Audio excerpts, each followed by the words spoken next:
Hey there again, Board Game Brody here with Let's Table It. I have a prototype copy of Raw the Dice Game. Now, if you are new to Raw, there is Raw and Right, and now there is Raw the Dice Game. So you will see similar concepts in each of these games, but they are done differently with different mechanics. So this one, Raw the Dice Game. Let's get to it and see what it shows. So here we have 5 dice of different colors.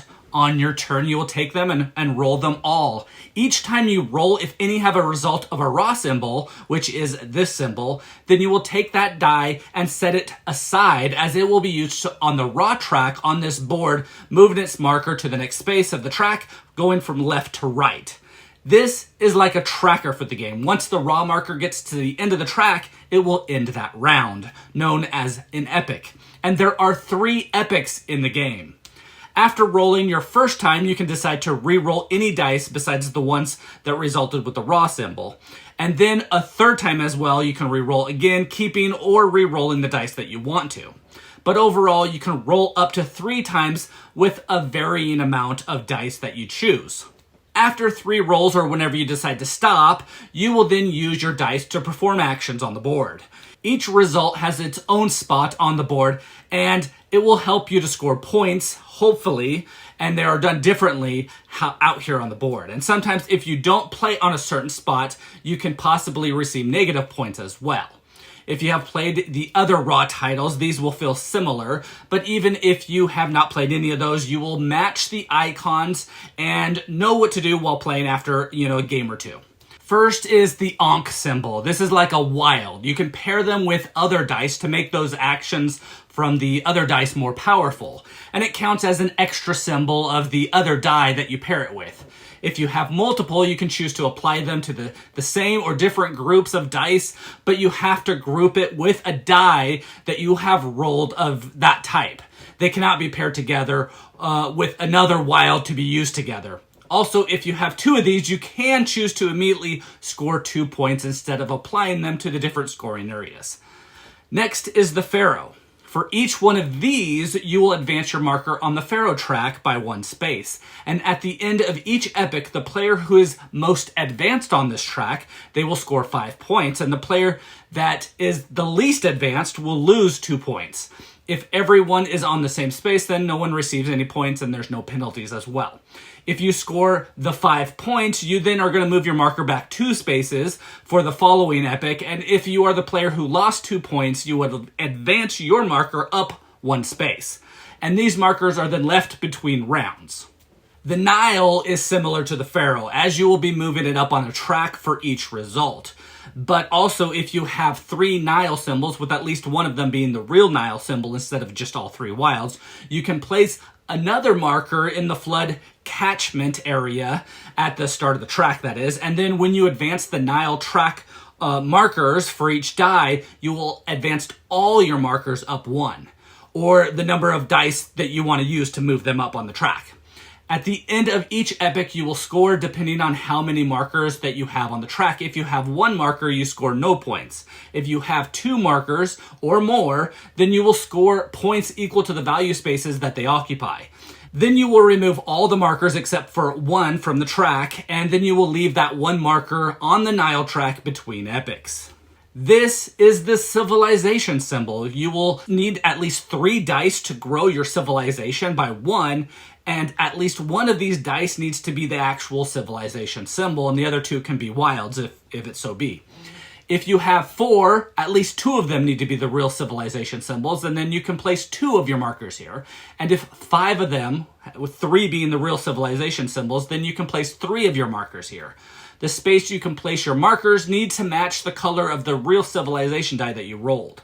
You can only have 1 marker in each spot of your own, and others can share that, but only with the number of markers on how many players are playing in the game minus 1, so they can get occupied.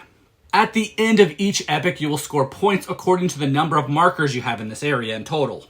If none, then you will gain -5 points. If you have 1 or 2, you gain 0 points. 3 markers, then you will gain 5 points. 4 markers is 10 points, and 5 markers is 15 points. All markers are then removed from this part of the board at the end of each epic. This is the monument symbol. You can build a monument for each die with at least one being the actual monument die, and you'll place one of your markers on an empty space matching that color of or the real monument die that you rolled.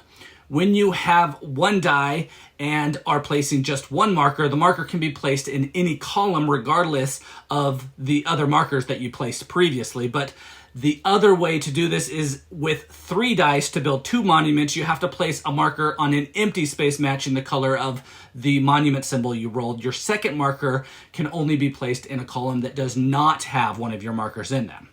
These markers stay throughout the entire game, the entire 3 epics, and they will only score at the end of the game, but they do so in multiple ways. First, you will score points according to how many monument columns that contain at least one of your markers. If it's 1 to 6 different columns, then that's 1 point for each column. 7 columns, though, scores you 10 points, and 8 columns scores you 15 points.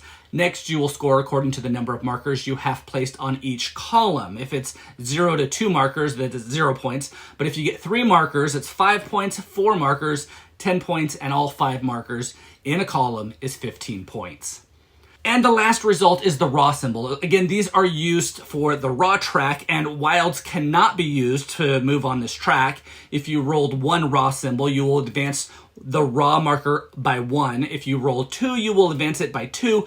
If you roll 3, you're not advancing it, but you will actually score 3 points instead. If you rolled 4 or 5, you also don't advance the marker on the track, but instead you declare a disaster.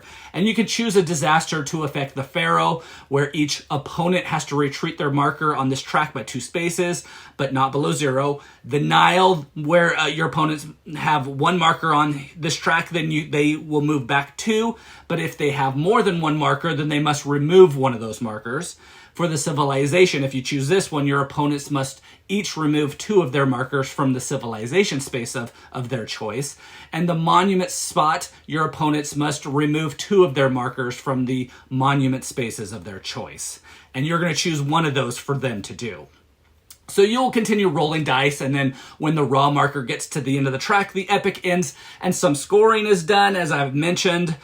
Furthest and least furthest on the Pharaoh track, those with more than 1 marker on the Nile track, civilization, with the possibility of negative points as well.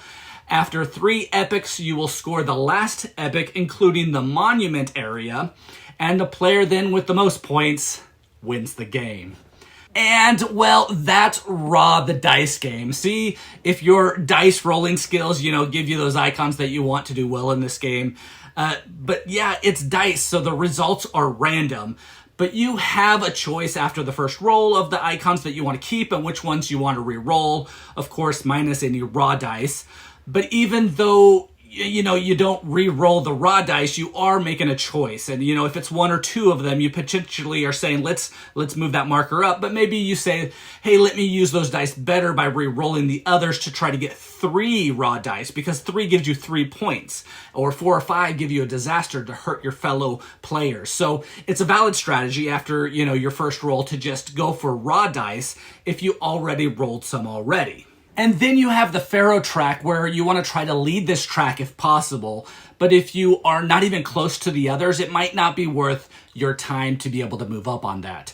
But if one player is way ahead and another player is just in front of you, it might be worth moving it to save you from getting those -2 points for getting the other player behind you. So the leader gets the prize here, but the reset between epics, I like. The leader is going to move back on that track, and the one who gets negative points will actually move up, and this can give this track, a little reset so that the next round is maybe somebody else's. The Nile track can be used to cash in some big points, but sometimes it takes the entire game for this to happen, which is a valid strategy. Again, the dice here Or there you move up on this track, which can help set up for future points, but the only way you are scoring points is with another marker by getting 3 Nile icons, on one of your turns to be able to place another marker. And really, if you can do this several times, you can place another marker on there. And then if you do this 2 or even 3, markers that are on there, you can then, want to focus on moving up on this track each and every turn to get that marker further up to get high points. But that's if you can manage that. The civilization area can be interesting. For me, it tends to be the more interesting spot because getting 3 results of this, can be hard. But again, you can manage to get at least 3 in this section, then you continue to try to get, 4 or 5. And if you are not caring about this section, then, try to get at least 1 marker on here and then ignore doing it again and focus on your other stuff. Remember, with 1 marker, you don't get the -5 points. The worst thing about this area is if you are trying to get many markers, say, you have 2, then it's the worst because you still get 0 points as if you had 1. So, what you want to try to get is 1 to, get some points or not get the negative points. If you get 2 and the raw marker, shows that you still have some time, then you might want to try to focus more on this area to try to bank some points by getting more markers on there. The monuments is the last area. Now, this area, you will have worked the entire game now to get, to your payout for what you did. Remember, there are 2 ways to score on this grid, so try to maximize points in both ways. The easiest for me is trying to get multiple markers in the same column. Other players might see this and try to block you from doing so, but if you can get 3, 4, or even all 5 in the same column, it didn't cause you, a ton of sacrifice to do that, and you make a lot of points doing it. But realistically, players will try to block this from happening. The other way is just placing at least 7 markers throughout the game in different columns. The overlap also is the best way of having, some in the same and then many in different others. You can, score more points that way, but 5 or 6 points for placing 5 or 6 markers in different columns really isn't the best way here. That's a lot of dice, a lot of turns used to not get a lot of points there.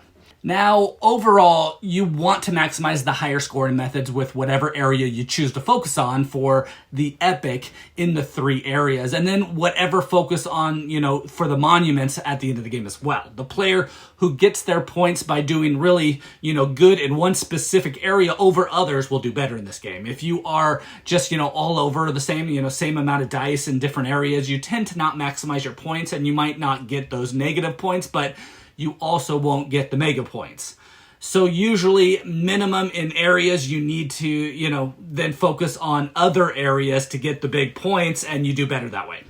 It's a simple raw game with very simple rules. Decisions aren't hard, but there, can be strategy, of course, and how you use your dice, but they are ultimately dice as well. You know what that means. Randomness. If you have a decent roll, maybe you choose to just use them without re-rolling because you might just roll that 1 civilization icon without having others, and then you just wasted that die doing nothing.